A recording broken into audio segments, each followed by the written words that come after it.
Good morning, everyone. It's Lindsey Huddleston with SPS with another SPS Monday Motivation. Back at it again. I hope you had a great weekend. Boxing fans, I know you're loving it. My mom is still on her way back from Vegas right now at the Bud and Canelo fight. Yep. Check out Bud doing his thing going forward. And have some football as well. Michigan State 3-0. I'll be spending time with Coach Jonathan Smith in a few hours to talk about their trip out west. Hope Nick Marsh gets better. Kai Frazier can get past those injuries.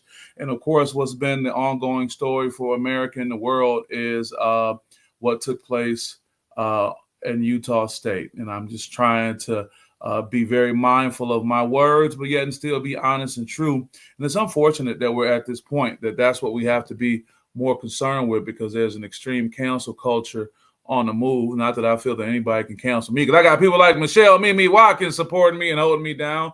But it also challenges me to give a message that can be universally supportive for where we are and where we need to go. So what is today's message? That is, don't crash out. That's right. Don't crash out. So what are you talking about, Lindsey? What is crash out? It's a term that's been used in our lexicon over past years, and people can make the assumption, but I'll dig a little deeper and give a definition.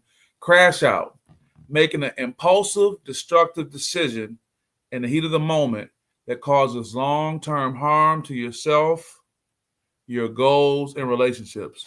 So not only are we just talking about what's the national headlines, let's talk about how this kind of filters down to us in our everyday life, not connected to what people may say or not say about what's taking place right now, what just took place, but also how it impacts our life on a daily with the things that we do every day. I'll give you a short definition. Crash outs, when emotions override reasoning. I know, when your emotions override reasoning. It can be a reason to go off and crash out. And in many cases, it's the crash out incident isn't necessarily the thing that took place being the biggest issue. It was what led up to it. It was the emotional override that led you to that, right? Also, don't let one moment undo years of progress. You got to keep those things in mind. I think I have a very mature following that follows this, whether you comment or not. You got to think about where you're at and what you're trying to do, and you don't want to let that one moment undo the years of progress. So let's get into the psychological aspect of this. What's the psychology of impulse? You know what I'm talking about. Impulse. When provoked, the amygdala, the emotional brain, reacts faster than the prefrontal cortex, the thinking brain. So you have to realize that our brain is built with different spaces and phases that we can kind of focus on. So when that emotional brain reacts, it's going to always react faster than the thinking brain. So you have to know that going in. So sometimes things that just put you right there on edge, you got to realize, like, hey, this may not be my most rational way of thinking right now, right? This can lead to fight or flight decisions that feel right in the moment but create regret later. Yeah, if the dog come run up on you barking and stuff, you say, okay, let me get out the way. If somebody, is coming up to you and they're posing a physical threat, that might be one thing. But when it comes down to the words we use and the things we say, so be it. Always trying to be as authentic and genuine as possible when I'm on this podcast, and also sharing. I had an incident, and I don't even know if I can call it an incident, but I was riding my bike back from the game. Sometimes I ride my bike to campus because I'm so close. Ride my bike back, and it's in the evening, and some young female college student, as I roll past, say, I like to ride my bike. Now, let me go back to the origin. I'm from 7 Mile and Evergreen, Detroit, Michigan. Any kind of extra word that's not considered a direct compliment or, hey, how you doing, or nice bike, I could take it as an affront. And I had to realize something, that I kind of was processing it. So I didn't let my emotional brain respond. I kind of let the prefrontal cortex kind of take its role. And I kept riding, and I also realized, okay, what is she going to say next to kind of confirm which way she's going with this? Is she just intoxicated, just talking crazy, or is there something more to it? Then I also realized, too, for me to address this, I would have to stop the direction that I'm going. And I think it's very symbolic, too. Sometimes the crash out takes you off course, if that's going to be the case. Not to say I was going to crash out on a young lady, but I'm like, well, what are you talking about? Where are you going with this? And past that, why are you even talking to me? And if you're not, are you picking at me? What's going on? But my point being is, we have to keep in mind, we have to manage ourselves so not to crash out. What are some things that we can do? Tip, you can pause and breathe. A great breathing exercise I share with my sports psychology clients is the 4-4-4 breathing. When you inhale for 4 seconds, hold it for 4 seconds, and exhale for 4 seconds. That's always a great way to calm you down. Now those, 16, 4, 8, 12 seconds to 20 seconds or so that you may take to do that whole process may feel like a lifetime, but it can also kind of put you in a good space. Also, too, it helps you deal with those workplace outbursts. And that leads to job loss, reputation damage. Yeah, you don't need that. The workplace is a really touchy place because it's a place that we're all committed to because we get our sustenance from there as far as the money we make to take care of ourselves and our family and our goals. But also in there, you're dealing with all these different dynamics that everybody may not be on the same team and the different dynamics from a supervisor to employee and all these type of things. So those are the things you really want to manage. And I really feel for people going back into the workforce this week because of so much of the microaggression that may take place with the comments that I stated or expectations for people. These are real world example of crash outs, and you want to be careful with that because I don't want anyone to have a situation happen where their life has changed tremendously based on what's just taking place. Political community disputes, that goes without being said. Escalated conflict and division. Yeah, man, this is the time where people saying if so-and-so say one thing today, man, I'm going in. Or if so-and-so mentions this, I'm going in. And you have to be mindful of that so not to get caught up in these type of spaces. What do we have here? Got my guy, Kinnear Stinnett. What's up, brother? Kier, you good, brother? Good morning, bro. I'm good over here. I hope you're holding it down, as always, over there on the west side.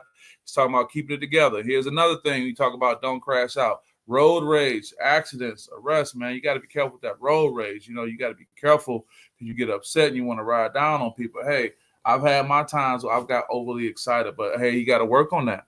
Also, too, what's really been a challenge for people already, these social media rants, because these screenshots last forever and people will use that against you. And I think there's a movement underfoot right now to just go on people's social media to find out what they're saying and see how that can be used against them. So you want to be mindful of that, right?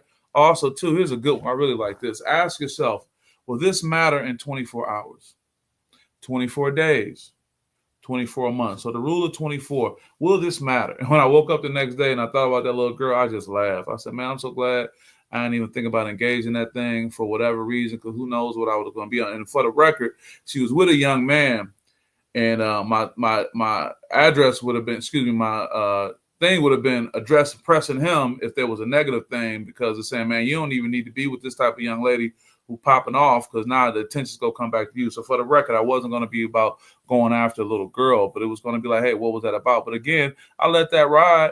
And 24 hours later, it's nothing, because, again, I didn't know what the background story of what that was, right? 24 days, probably won't even remember it. 24 months, what are you talking about? So keep those things in mind, right? Protecting your identity.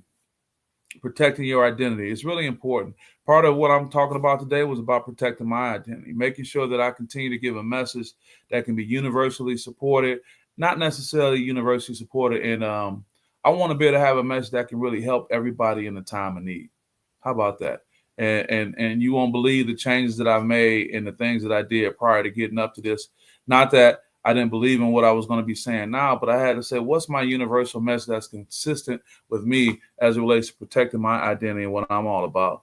Got Jimmy Maker saying, good morning, Coach. How you doing? Got Tino in the building. Good morning, Lindsay Huddleston. Good morning, Tino. How you doing? Yeah, that's right, folks. We just don't want to crash out. We also want to be able to help people so they don't crash out either. Also, a crash out makes you act out of character and not in line with your true values. That's right, because something can happen that can tick you off, that can take you there, and that's not really who you are all the time. When we talk about looking back 24 hours later, 24 days later, 24 months later, right? You want to be mindful of that, okay? And also, psychologically, dissonance between who you are and what you did. That's the other part. You want to be mindful of that going forward, guys. The long-term self-respect versus short-term reaction. Yeah, you got to think long games. Some things happen sometime, and man, sometimes the best reaction we can have is just to kind of be cool and try to let it unfold, so you can put yourself in a position not to go overboard or say or do something that you're going to regret, especially when you got things involved, like you're hanging out, there's alcohol involved and things like that, that give you a response you probably wouldn't want to have. You want to stay anchored to your values. Repeat affirmations like, I'm in control of me. Somebody saying something crazy, they talking crazy, or it seems like they're talking crazy. Let me hold on for a second. What'd you say? Because many times our initial reaction, I'm glad sometimes I don't react, because I go, okay, that unfolded a little bit, and it was a little bit more palatable. Or like, okay, I get it now. So that's important to do too. Also, building emotional resilience. Now, I'm not telling you to go around and get beat up on, let people talk about you all the time, but it's really having the ability as we get older to be able to manage. They got coaches on here. I know coaches got some emotional resilience because kids talk crazy, do crazy things. But those are the things that we have to work on for our own betterment. Because my thing is, I don't want you going into your Monday feeling bad about what happened over the weekend that you were involved in, when it could have been something you say, you know what? I'm glad I got to get away from that. I'm glad I didn't get totally caught up in that, right? Also, the cognitive reframing, reinterpret the trigger. They didn't cut me off out of disrespect. Maybe they were rushing into an emergency. Now, I also say it could very well be they did cut you off to disrespect you because they gave you a nice hand signal to confirm that. But even still, that they tripping, that's what they are. Go ahead, man. I don't got time for that. I don't have no time for no road rage. Everybody out here has a weapon and all these other things, and I want to get home to what my family. Keep it moving. All right, man. Keep it moving. And I think when you have that mentality, when you can rise above it, put someone in their place. I remember years ago, I was at an event. It was a young lady. I was out in Portland, Michigan, west of Lansing, but not Grand Rapids. And the young lady was having an issue. She was clearly having an issue. She was out in the morning. Her hair was all crazy. She was looking in the river because she was in front of me, and she was talking crazy. And I was like, okay. And I was just like, you got it. You got it. And she ended up coming back around and pulled the road on one. I was so apologetic. I'm sorry. I'm just so sorry. And hey, it is what it is. But what I want my folks to do on this timeline is just to keep it moving. Let's just rise above. It's not to say that the disrespect, the things that people do aren't disrespectful, rather, and some type of retribution isn't warranted. But it doesn't have to be you. You can keep it moving. You can move on with your life, move on with your day, right? Also, mindfulness. Stand in the present. Don't let past anger fuel current reactions, because sometimes things that we've been bothered about for a while will lead us to that crash out, to that jump off. We don't want to be in that space. Also, self-regulation practice, journaling, meditating, or sports or emotional outlets. Hey, pick up your phone and just start talking to your phone. And even AI has been a good tool. You can go to Chat GPT and say, hey, I just experienced this. And it can give you some type of feedback, right? Also, sports, get out there, even if it's just walking, getting some fresh air, some emotional outlets, right? And I didn't necessarily say go get a drink, because the thing about the drink is, compounded, it can have negative effects on your body physically. So I won't necessarily use that as the primary go-to. Also, practice responding and not reacting. That terminology is often used, but what's the difference, right? Reacting is immediate, automatic, and emotionally driven. That's the crash out, often based on a habit or instinct, and may escalate into a conflict or miscommunication. You got to walk it back. Compared to responding is deliberate and considered, based on reflection, understanding, and choice. Aims for clarity, calm, and constructive outcomes. When you take a step back, you can say, hold on, I'm not really understanding what you're saying. Hold on, as opposed to just going all in. It works better for everybody going forward. Practice grounding tools like stepping away from the physical trigger. Like, is it a person? I need to just remove myself and get away, take a step away. That deep breathing we talked about, that 4-4-4 method, 4 seconds in, hold for 4 seconds, and blow out for 4 seconds. That changes a lot because it calms you immediately. And visualize the consequence of a crash out before acting. You can say, when my life flashed before me, I didn't want to do that. Think about how that's going to have a negative impact on you going forward. Phone a trusted friend or a mentor before making a big reaction. I got great people I can call and get some feedback from and talk to. Delay the decisions when the emotions are high. Impulses weaken with time. So give yourself a little bit of time, all right? Finally, the final motivation, folks, don't crash out. Protect your future. And lastly, also, protect your peace. Because when you protect your peace, you protect your progress, so you can continue to move forward for your goals. So I want the best for everybody listen to this. I want the best for everybody in my circle. I want the best for everybody outside my circle. I just want it to be love, peace, and harmony in a world where it seems like we can't get that, but I really believe we can, because I got some great people that I know trying to do the best. And I'll sign off by saying peace to my brother, Kevin Marshall. Wish you all the best, brother. Thanks for saying good morning. We're going to wrap it up. SPS out.